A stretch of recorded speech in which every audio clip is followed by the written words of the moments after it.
Okay. Arabaa miti mi?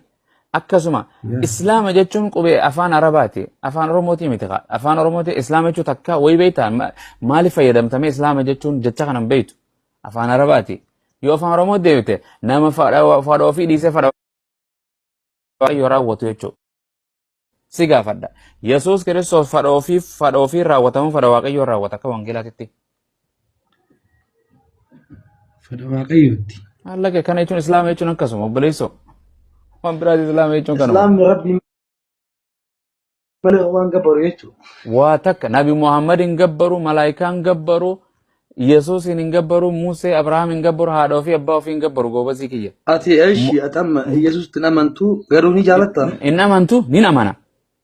Maaliif hin amanne? Waan jedhutti amantaa? Of course Yesuus Kiristoos rabbiin akka gartee ergamaa godhate naan amana. Akka ilma Maariyaamti akka karaa waaqayyoo agarsiisa. Ergamaa godheen amantaa. Wanta inni jedhu wantoota inni barsiisutti amantaa? Wantoota inni barsiisu maal kitaaba wayitoo macaafa qulqulluu kana barsiifnee barinni. Kitaaba waaqayyo wangeela waaqayyo rabbiin isaa kennee jira. Saba Israa'el barsee okay Museen ni amantamoo namantooti. Anuma kanaafuu inni balleessaa hin qabu kaa?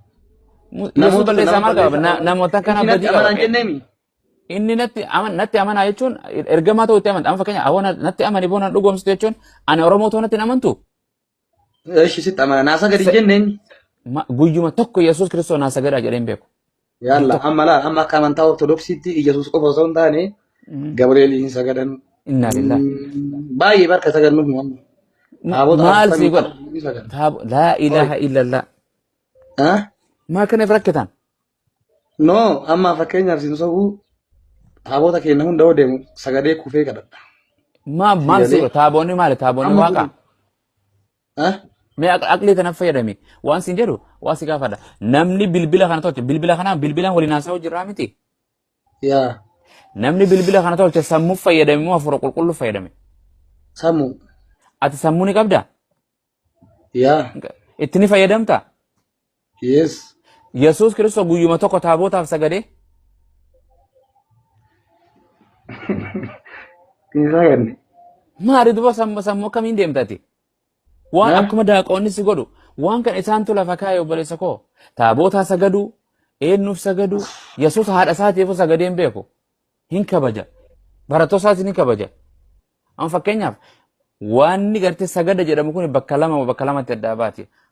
Bakka lamatti jaalala jechuun bakka lamatti adda baati. Fakkeenyaaf obboleettii tan ni jaalattamu hin jaalattu? Suusi jaaladha.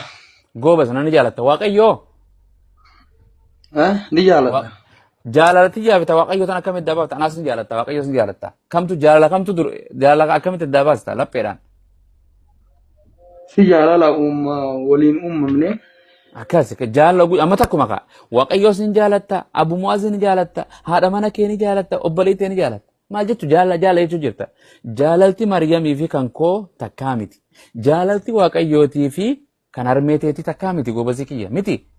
Gartee sagada jechuun kabaja waadhaaf eebbaas ulfeessu qaamni gartee gugguufanii sagadaniif uumaa tokkichaan malee sayxaanii Yesuus Kiristoositti dhufee maal jedheen yoo anaaf kan sagaddu taate gartee biyya lafaa kana dabarseetiin sikkana jedheen lakki jedheen Yesuus Kiristoos waaqayyo duwwaaf sagadi kan jedhu caafamee jira deemu waaqayyo sagadi jedheeni miti.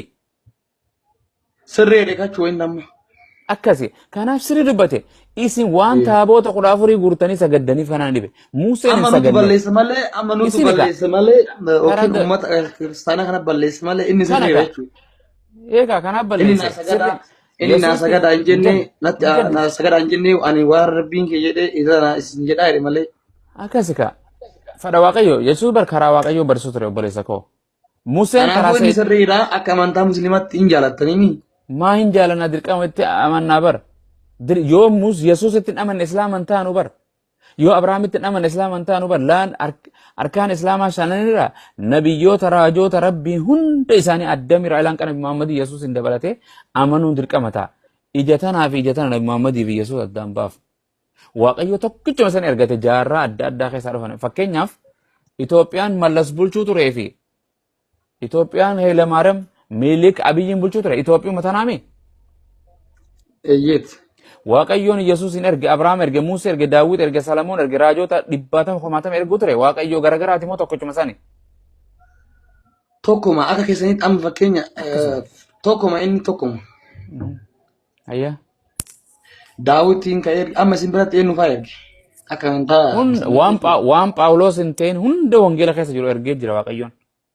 isin biratti illee daawwitiin eenyu jettanii Daawit jennaan Daawit. Gabreenoo Erga malaayikaa Yohaanni Gabriel wanta jennaan Jibriil. Jibriil. Yeah. Hayyee baqa.